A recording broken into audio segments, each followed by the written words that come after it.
Hongera na karibu katika safari ya kusherehekea mwaka mpya duniani. Kila mwaka dunia yote husherehekea kuingia Januari 1. Lakini sio kila nchi husherehekea kwa wakati mmoja, na sababu ni utofauti wa saa za kila eneo duniani.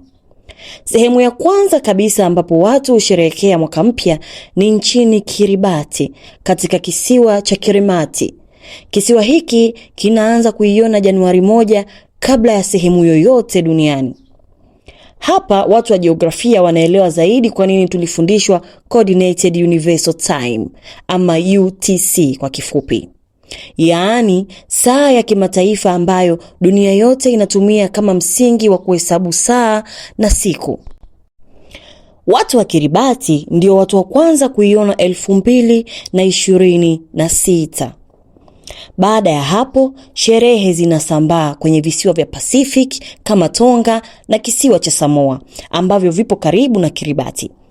Kisha nchi zinazofuata ni kama New Zealand, ambapo miji mikubwa kama Auckland na Wellington wamefanya sherehe kubwa na fireworks majumbani.